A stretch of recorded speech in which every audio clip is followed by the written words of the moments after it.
Hi class, so I'm recording this on Monday, which makes it Superhero Day for our Community Spirit Week. So I'm wearing my superhero shirt, and I hope that you are wearing something superhero as well to help support all of our everyday heroes, especially those in the medical field who are helping to keep us safe and healthy during this time. We're going to continue reading today in The One and Only Ivan, and our first section is called Arrival. The new neighbor arrives after the 4 o'clock show. When the truck comes lumbering toward the parking lot, Bob scampers over to inform us. Bob always knows what's happening. He's a useful friend to have, especially when you can't leave your domain. With a groan, Mac lifts the sliding metal door near the food court, the place where deliveries are made. A big white truck is backing up to the door, belching smoke. When the driver opens the truck, I know that Stella is right. A baby elephant is inside. I see her trunk poking out from the blackness. So we saw a lot of predictions about what animal that we might be joining the Big Top Mall, but I don't think anybody predicted a baby elephant. And there you can see it.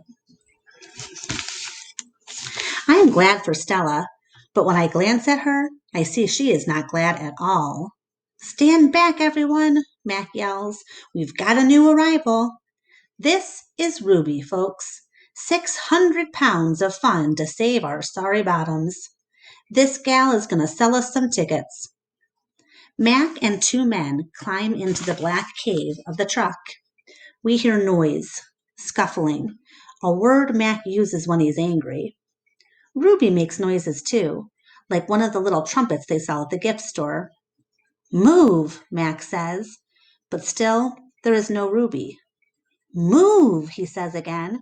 We haven't got all day. Inside her domain, Stella paces as much as she is able. 2 steps one way, 2 steps the other. She slaps her trunk against rusty metal bars. She grumbles. Stella, I ask, did you hear the baby? Stella mutters something under her breath, a word she uses when she's angry. Relax, Stella, I say. It will be okay.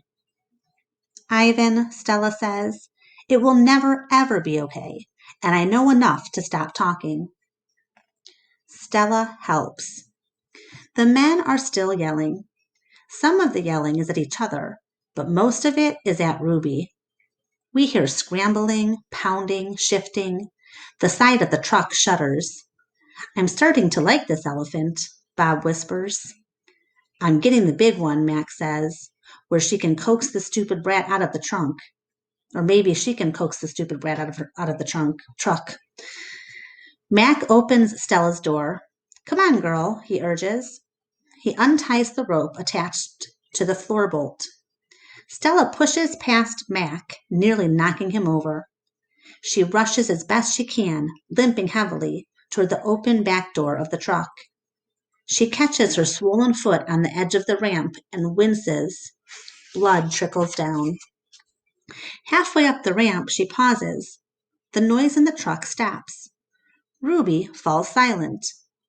Slowly, Stella makes her way up the rest of the ramp. It groans under her weight, and I can tell how much she is hurting by the awkward way she moves. At the top of the incline, she stops. She pokes her trunk into the emptiness. We wait. The tiny gray trunk appears again. Shyly, it reaches out, tasting the air. Stella curls her own trunk around the baby's. They make soft, rumbling noises. We wait some more. A hush falls over the entire Big Top Mall. Thud. Thud.